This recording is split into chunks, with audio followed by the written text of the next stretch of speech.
प्यारे बच्चों, आज हम हिंदी व्याकरण के अंतर्गत जिस विषय का अध्ययन करने जा रहे हैं वह है समास और उसके भेद। तो सबसे पहले मैं आपको समास की परिभाषा बताता हूँ। जब दो या अधिक पद अपने अपने विभक्ति चिन्हों को छोड़कर एक पद बन जाते हैं और एक विशेष अर्थ देते हैं तब उसे समास कहते हैं। इसमें विभक्ति का लोप हो जाता है। जैसे वनवास में वन तथा वास के बीच परस्पर संबंध बताने वाली विभक्ति में का लोप हो गया है। वनवास अर्थात वन में वास। समास विधि से बने पदों को समस्त पद कहते हैं। अधिकांश समास दो ही पदों के मेल से बनते हैं। हाँ, कुछ समास दो से अधिक पदों के मेल से भी बनते हैं, जैसे गांधी जयंती समारोह, अराजपत्रित कर्मचारी आदि। गंगा घाट पद में दो पद हैं, गंगा जमा घाट। इसमें से पहले पद को पूर्व पद और दूसरे पद को उत्तर पद कहते हैं। राजकुमार में राज अर्थात राजा का ये पूर्व पद है और कुमार उत्तर पद है। समास दो या अधिक पदों के मेल से बनता है, जबकि संधि दो वर्णों के मेल से बनती है। ये आपको स्पष्ट हो जाना चाहिए। ये प्रतियोगी परीक्षाओं में भी पूछा जाता है कि समास किसके योग से बनता है और संधि किन के योग से बनती है। तो समास जो है दो या दो से अधिक पदों के योग से बनता है और संधि दो वर्णों के मेल से बनती है। अब बात करते हैं समास के भेद की। समास के 6 भेद हैं। अव्ययीभाव समास, तत्पुरुष समास, कर्मधारय समास, द्विगु समास, द्वंद्व समास, बहुव्रीहि समास। तो सबसे पहले हम चर्चा करेंगे अव्ययीभाव समास की। जिस समस्त पद का पहला शब्द अव्यय हो और जो वाक्यों में क्रिया विशेषण के रूप में प्रयुक्त हो सके उसे अव्ययीभाव समास कहते हैं। जैसे यथाशक्ति, प्रतिदिन, भरपेट, बीचों बीच। अब अव्ययीभाव समास में थोड़ा सा बच्चों को दुविधा रहती है, कन्फ्यूजन रहती है कि अव्ययीभाव समास क्या है। तो नाम से ही स्पष्ट हो जाता है। अव्यय मतलब जो अव्यय शब्द हैं। अव्यय अर्थात अविकारी शब्द, जिन शब्दों का रूप लिंग वचन आदि के कारण नहीं बदलता उन्हें हम अव्यय शब्द कहते हैं। अब इसके उदाहरण देखो। यथाशक्ति, शक्ति के अनुसार। यथासंभव, जैसा संभव हो। प्रतिदिन, दिन दिन। अमरण, मरण पर्यंत। भरपेट, पेट भरकर। घर घर अर्थात हर घर। दिनों दिन, दिन के बाद दिन। तो ये अव्ययीभाव समास के उदाहरण रहे। इसके बाद बात करते हैं हम इसके दूसरे भेद, तत्पुरुष समास की। तत्पुरुष का शाब्दिक अर्थ है तत् अर्थात वह और पुरुष अर्थात आदमी। वह दूसरा आदमी। इस प्रकार तत्पुरुष शब्द अपना एक अच्छा उदाहरण है। इसी आधार पर इसका नाम ये पड़ा है क्योंकि तत्पुरुष समास का दूसरा पद प्रधान होता है। इस प्रकार जिस समास का दूसरा पद प्रधान होता है और दोनों के बीच प्रथम कर्ता तथा अंतिम संबोधन कारक के अतिरिक्त शेष किसी भी कारक की विभक्ति का लोप पाया जाता है, उसे तत्पुरुष समास कहते हैं। इसमें क्या है, कर्ता कारक और संबोधन कारक की विभक्ति का कहीं भी प्रयोग नहीं होता।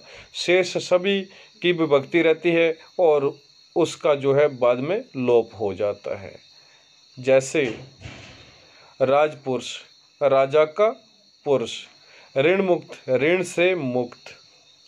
राह खर्च, राह के लिए खर्च। शोकाकुल, शोक से आकुल। अब इसके हम अलग अलग वेदों के, जैसे मैंने कारक कहा था, कर्ता कारक को और संबोधन कारक को छोड़कर शेष सभी जो कारक हैं उनका इसमें लोप हो जाता है। तो पहला देखते हैं हम कर्म तत्पुरुष, इसमें कर्म कारक की विभक्ति का लोप हो जाता है। अब आपको पता होना चाहिए कि कर्म कारक की विभक्ति क्या है। को, कर्म कारक की विभक्ति क्या होती है? को। अब उदाहरण देखो, स्वर्ग प्राप्त, स्वर्ग को प्राप्त, ग्रंथकार, ग्रंथ को रचने वाला। तो ये रहे कर्म तत्पुरुष के उदाहरण। ऐसे आप और उदाहरण जो है वो लिख सकते हैं। दूसरा है इसमें कर्ण तत्पुरुष, इसमें कर्ण कारक की विभक्ति का लोप हो जाता है। कर्ण की विभक्ति क्या होती है? से। हस्तलिखित, हाथ से लिखित, शोकाकुल, शोक से आकुल। तो ये कर्ण तत्पुरुष के उदाहरण रहे। उसके बाद संप्रदान तत्पुरुष, इसमें संप्रदान कारक की विभक्ति का लोप हो जाता है। संप्रदान कारक की विभक्ति चिन्ह कौन से होते हैं? को के लिए। तो गुरु दक्षिणा, गुरु के लिए दक्षिणा, रसोई घर, रसोई के लिए घर, पाठशाला, पाठ के लिए शाला। उसके बाद बात करते हैं अपादान तत्पुरुष। अपादान का भी विभक्ति चिन्ह जो होता है वो से होता है। इसमें अपादान कारक की विभक्ति का लोप हो जाता है। ऋण मुक्त, ऋण से मुक्त, पथभ्रष्ट, पथ से भ्रष्ट। उसके बाद संबंध तत्पुरुष, इसमें संबंध कारक की विभक्ति का लोप हो जाता है। संबंध, को का की, रा रे री। अच्छा, इसमें उदाहरण है बैलगाड़ी, बैलों की गाड़ी, राजपुत्र, राजा का पुत्र, राष्ट्रपति, राष्ट्र का पति। उसके बाद अगला है अधिकरण तत्पुरुष, इसमें अधिकरण कारक की विभक्ति का लोप हो जाता है। अधिकरण कारक की विभक्ति का होता है में और पर। शरणागत, शरण में आगत, आप बीती, अपने पर बीती, घुड़सवार, घोड़े पर सवार।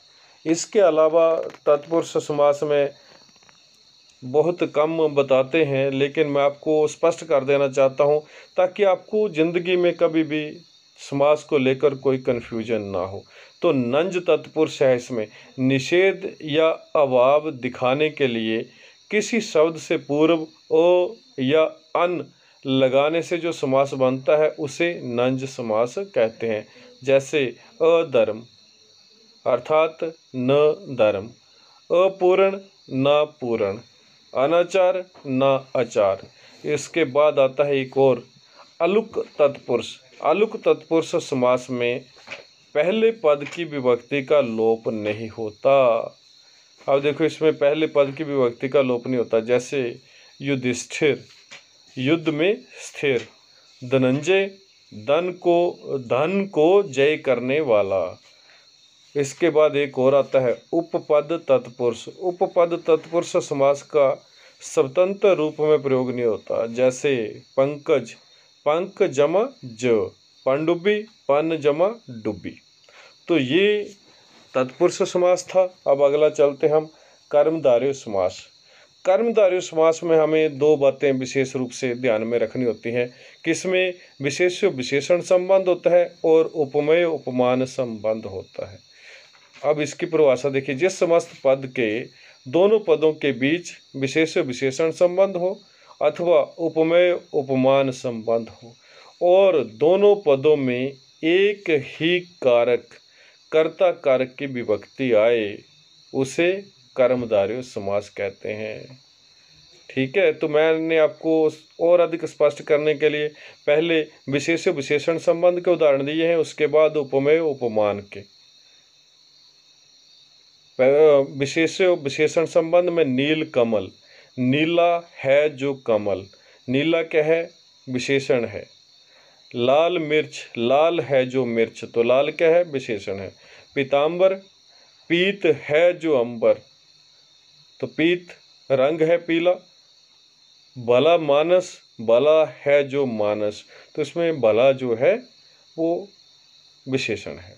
उपमेय उपमान संबंध, कमल नयन, कमल के समान नयन, चंद्रमुख, चंद्र के समान मुख, गुरुदेव, गुरु रूपी देव। तो इसमें उपमेय उपमान संबंध आपको पता होगा कि इसमें अपने से श्रेष्ठ किसी व्यक्ति या वस्तु के साथ उसकी समानता दिखाई जाती है, वहाँ उपमेय उपमान संबंध होता है। अगला समास है हमारा द्विगु समास। द्विगु समास में स्पष्ट हो जाता है कि ये संख्यावाचक होता है। जिस समस्त पद का पहला पद संख्यावाचक विशेषण होता है उसे द्विगु समास कहते हैं। इसमें समस्त पद समूह या समाहार का ज्ञान कराता है। इसमें जो समस्त पद है वो समूह का या समाहार का ज्ञान करवाता है।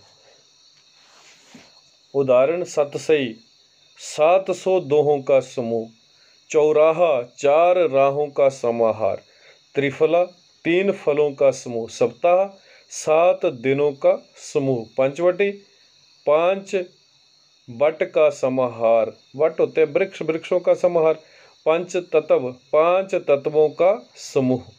तो इसमें आपको पता चल गया कि इसमें पहला पद जो है वो संख्यावाचक रहता है और ये समूह या समाहार का ही ज्ञान करवाता है हमें।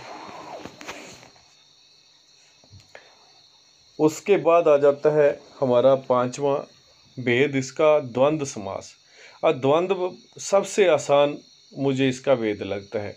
जिस समस्त पद के दोनों पद प्रधान हों और दोनों के बीच और तथा अथवा या आदि योजक शब्द लगे हों उसे द्वंद्व समास कहते हैं। इसके दोनों ही पद जो हैं प्रधान होते हैं और दोनों पद एक दूसरे के विपरीत होते हैं।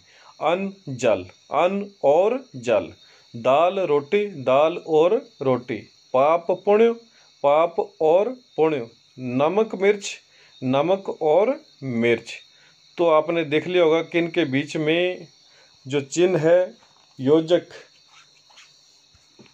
चिन्ह लगा रहता है, योजक या संयोजक जो भी आप बोलना चाहें। उसके बाद अंतिम भेद है इसका बहुव्रीहि समास। जिस समस्त पद के दोनों पदों में से कोई भी प्रधान ना हो बल्कि दोनों मिलकर भिन्न विशिष्ट अर्थ दें उसे बहुव्रीहि समास कहते हैं। किसके जो दोनों पद हैं उनमें से कोई भी प्रधान नहीं होता और दोनों पदों का जो अर्थ निकलता है वो अर्थ भी इसमें हम नहीं लेते बल्कि कोई तीसरा ही अर्थ इसमें हम लेते हैं। जैसे दशानन, 10 है आनन जिसके, तो ना 10 में अर्थ निकल रहा है ना आनन में, हम इसका अर्थ तीसरा ले रहे हैं अर्थात रावण। चतुर्भुज, 4 हैं भुजाएं जिसकी, अर्थात विष्णु। पीताम्बर, पीत अंबर है जिसकी, अर्थात कृष्ण। लंबोदर, लंबा है उदर जिसका, अर्थात गणेश जी। तो आपको मेरा ये वीडियो कैसा लगा? लाइक करें, शेयर करें और मेरे चैनल को सब्सक्राइब करें। धन्यवाद।